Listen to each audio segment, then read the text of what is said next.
Take 3 minutes and tell us about yourself. All right. Well, most of y'all know me. I'm Sarah Steelman. I'm from Rolla, and I live up there with my husband David and my youngest son Michael, who is sitting out here. There he is, back there in the crowd. And you know me because I just ran for United States Senate in a primary. And a lot of people I know have asked me, well, why in the world would I want to do this again? And you know, the answer to that question is easy for me. It's because I love my country, and I'm very worried about the direction that we're headed, and we got to get it changed. And we need people in Washington, D.C. who are willing to stand up and fight for what they believe in. And I have been tested in battle, and I have a lot of battle scars, and I think that's the kind of person that you need up there, somebody who isn't just new, and instead someone who isn't afraid to say no.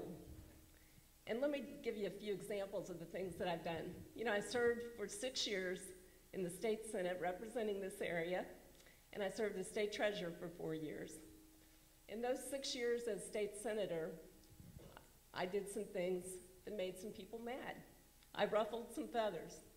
And don't you think we need to ruffle some feathers in Washington, D.C.? I'd say so. Here's what I did. I stood up when they tried to use taxpayer dollars for a Cardinal baseball stadium, and I filibustered that. I filibustered a pension plan that raised legislative pensions. I thought that was wrong. As state treasurer, I was the first treasurer in the country to say, hey, we're not going to invest taxpayer dollars in companies that do business with terrorist sponsoring states like Iran. And Missouri was the first to do that, and then 23 other states followed our lead. And believe me, that was a battle, believe it or not.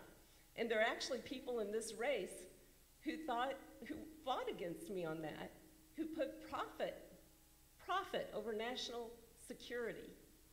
I also stood up and said, we had a conflict of interest rule in the state treasurer's office that we wouldn't give taxpayer dollars to sitting legislators, because that was wrong. When that happened, the legislature overturned my conflict of interest rule and passed legislation to allow it. I stood up against earmarks when nobody else would, and I had the entire congressional delegation, Republican, come down on me for that. And I tell you those things because although they were all fighting my own party, I think that's a good way to tell if a person can really stand up under fire. And I can do that. And that's what we need in Washington, that kind of fighter to put your interests first. Thank you. First question.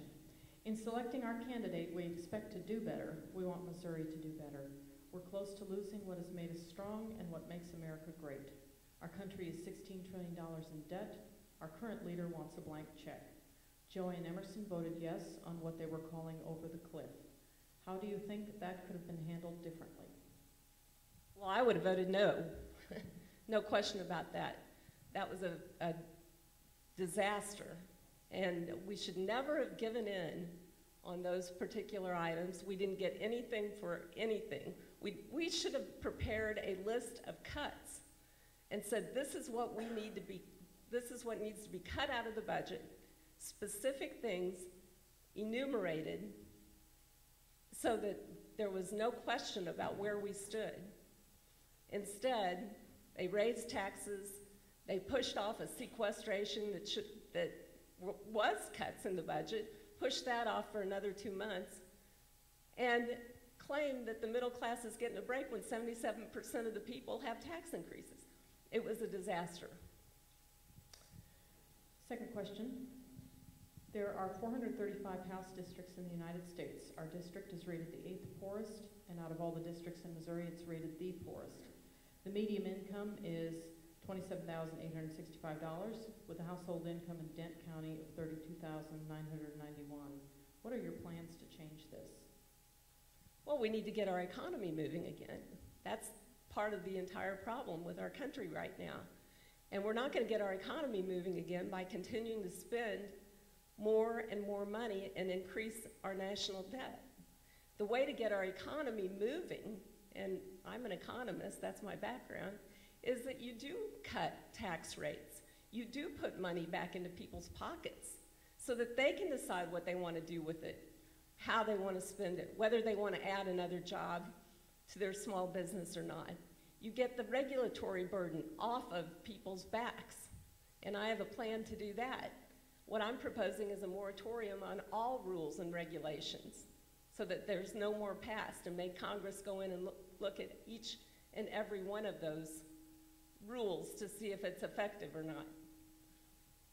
Job creation comes because of certainty in the economy.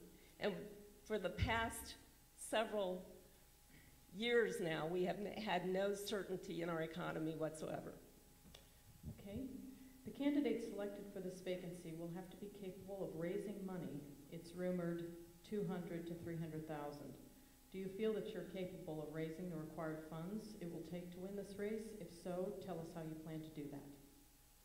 Yes, I can raise that amount of money. I raised almost $1.5 million in the United States Senate race, and I have a huge database of over 8,000 people of which to raise money from, so I don't see that as a problem at all. There's been much talk about gun control. Here in the Ozarks, most of us have and use guns. This level of freedom is something to be thankful for, and we always want to keep this freedom. The person we select, we want to know without a shadow of a doubt that that person would vote to keep this freedom if it comes to that. Please discuss your Second Amendment rights viewpoint. Yes, I will protect our Second Amendment rights. I think as I served in the state Senate, I was a sponsor of conceal and carry. I believe in them. We need to protect them. We need to protect every single right that's in our Constitution. But that one by far is going to come under all kinds of attack, which it already has. And there are other ways to solve some of the problems that are being discussed. But the way we don't solve it is by taking away people's guns. I'm a lifetime member of the NRA. I have my own gun. And I'm willing to stand and protect it and do whatever it takes to protect our constitutional rights. We thought that this was important enough that we wanted to ask this question. What is your position on stem cell research? I support adult stem cell research, but I don't support embryonic stem cell research. I'm pro-life. I have a pro-life record. I've always been endorsed by Missouri Right to Life. In the state Senate, one of my fondest memories actually is getting the crabgrass award from Planned Parenthood, which is an award that they give to pro-life people who have been very good at getting pieces of pro-life legislation passed, and I got that award, and I was proud of it. Last question. We don't want a candidate that will take the easy path and put tough decisions off for another day because our children and our grandchildren's futures are at stake. Convince us you wouldn't do that and why you are the best candidate for this vacancy.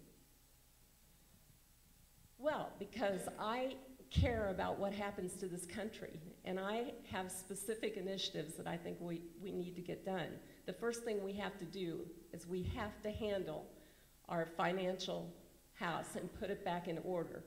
I believe we need a balanced budget amendment to the Constitution with a cap on the size of government. We need people who are willing to cut spending and say no.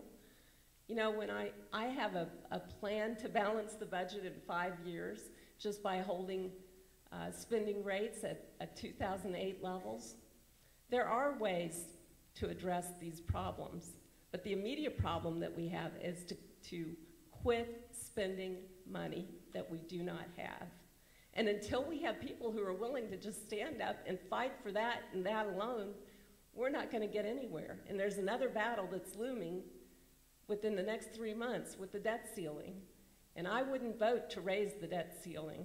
I would make sure that we get a balanced budget amendment in place before anything else happens in this country. Thank you all very much.